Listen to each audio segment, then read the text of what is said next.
sebagai pemuda Karang Taruna adalah tonggak pilar pertama, ya kan? Kalau dari Karang Tarunanya sendiri tidak paham, nanti bagaimana kita akan menjadi kokoh? Mungkin dulu waktu sekolah ada PPKN ya. Nah, di PPKN hafal nggak Pancasila? Hafal. Nah, coba Cung, tunjuk jari. Pancasila, ayo berdirilah, cewek ke cewek, ayo cewek. Iya.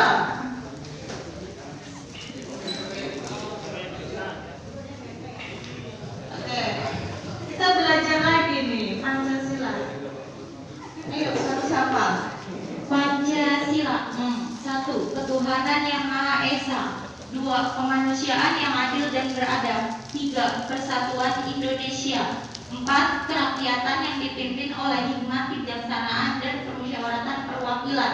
5. Keadilan sosial bagi seluruh rakyat Indonesia.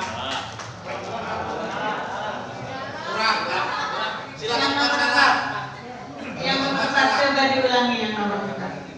Kerakyatan yang dipimpin oleh hikmat, kebijaksanaan, dalam permusyawaratan.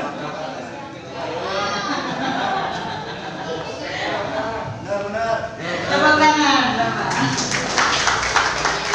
Ya, terima kasih. Namanya siapa deh? Iim. Ya, Iim dari Karang Taruna, mungkin? 11. Oh, terima kasih Mbak Iim. Empok apa Mbak? Pok. Makasih Pok. Ya, jadi Pancasila, ketuhanan yang Maha Esa. Namanya juga ketuhanan yang Maha Esa. Kalau kita sebagai umat Muslim sudah tahu, Qul huwallahu ahad. Itu udah mencakup ketuhanan yang Maha Esa. Jadi Allah itu esa, Tuhan itu esa, satu. Apapun kepercayaan, ya, apapun agama yang dianut, pasti berketuhanan yang Maha Esa. Mintanya sama Tuhan. Jadi dari berbagai macam agama yang ada di Indonesia, ya berketuhanan yang Maha Esa. Jadi udah nggak ada lagi, oh saya nggak mau bantu yang ono berbeda keyakinan sama saya. Udah nggak ada lagi yang seperti itu. Dari semua itu, kita masing-masing individu adalah pemimpin dari diri sendiri. Dari hal yang terkecil dulu. Pemuda, ketika Mbak Iin berdiri, dia adalah seorang pemimpin. Pemimpin buat siapa? Buat diri sendiri dulu. Kalau mau bisa pandai memimpin negara, harus pandai memimpin diri sendiri. Bagaimana masa depan Indonesia kalau pemudanya tidak bisa memimpin dirinya? Jadi perlu digarisbawahi buat pemuda Karang Taruna. Jadi Karang Taruna pun harus mulai bersatu nih. Tidak ada Karang Taruna blok A, blok B, blok C, nggak ada. Semuanya satu, Karang Taruna Indonesia. Kalau Karang Taruna di sini lebih pintar daripada Karang Taruna yang lain, kita harus sharing pengetahuan, sharing pengalaman. Nah, nanti terus ke bawah. Kalau sudah pintar semua, enak Karang Tarunanya. Jadi sudah tidak lagi seperti dulu. Dulu banyak yang ngobrol ke saya, Bun, kayaknya Karang Taruna ini kayak anak tiri. Saya kira sekarang sudah nggak ada lagi seperti itu. Ya nggak Pak Camat? Karang Taruna sekarang adalah mitra juga kan sama kelurahan. Ya, jadi saya titip anak-anak saya nih. Yang kedua, ini kemanusiaan yang adil dan beradab. Jadi setelah kita berketuhanan yang Maha Esa, kita harus menjadi manusia yang baik. Kalau Tuhan sudah di hati, maka ketika kita melangkah, kita akan melangkah dengan baik. Adil, semuanya harus adil sama rata. Nah, di sini masih muda-muda. Kalau kemarin saya ketemu sama yang senior-senior, mereka adilnya sudah beda. Nah, ini pemuda beda lagi nih.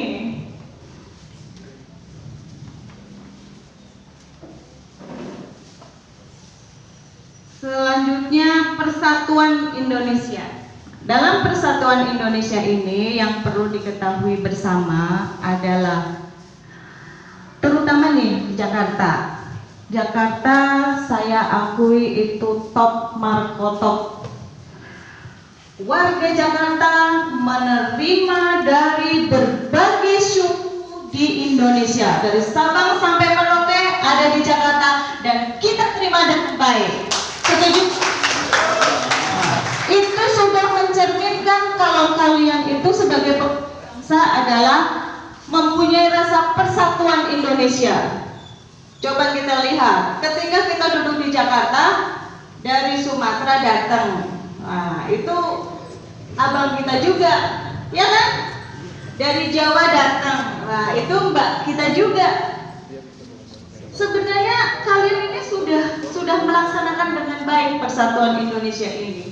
Cuma mungkin belum dirasa di hati, belum paham.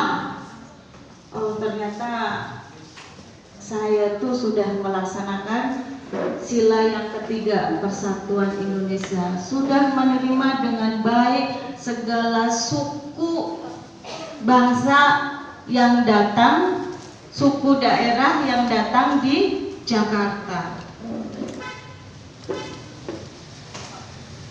Sekarang kalau kita datang ke suatu daerah, ketika ada sambutan baik dari tuan rumah, pasti kita senang. Contoh, kemarin saya jalan-jalan ke Makassar, bukan jalan-jalan, kunjungan kerja.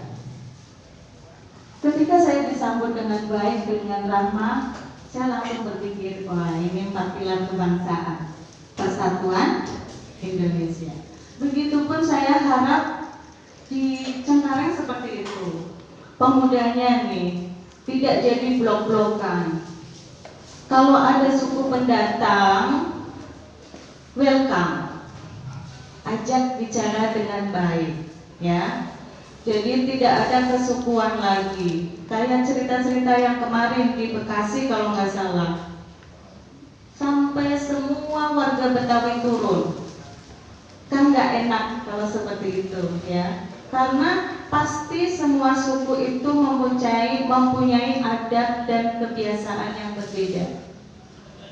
Nah, jadi saya bangga sekali nih sama warga Jakarta, terutama pemuda di Cengkareng, sangat welcome sekali kepada semua suku daerah yang ada di sini. Karena ketika saya keliling kemarin, banyak juga ada Sumatera, Medan, ada dari Makassar juga banyak, di pasar juga banyak. Malah Betawinya saya lihat sedikit, kok yang jualan sedikit ya, pada kemana? Yang keempat, apa tadi yang keempat? Kerakyatan yang dipimpin oleh hikmat kebijaksanaan dalam permusyawaratan perwakilan. Nah, di sini dalam surat Al-Hujarat itu dikatakan kalau kita itu harus berlemah lembut, ya. Semuanya diselesaikan dengan musyawarah mufakat. Jadi ketika ada pertikaian, jangan langsung tawuran. Ngobrol dulu, selesaikan dulu. Setelah ngobrol ada titik temu, ya, baru diadakan kesepakatan. Jadi musyawarah ini dilakukan untuk mufakat bersama. Nanti kasihan Pak Kamtipmasnya ya Pak, kalau pada tawuran ya. Tapi saya yakin di Cengkareng aman sentosa. Terima kasih Pak Cengkareng.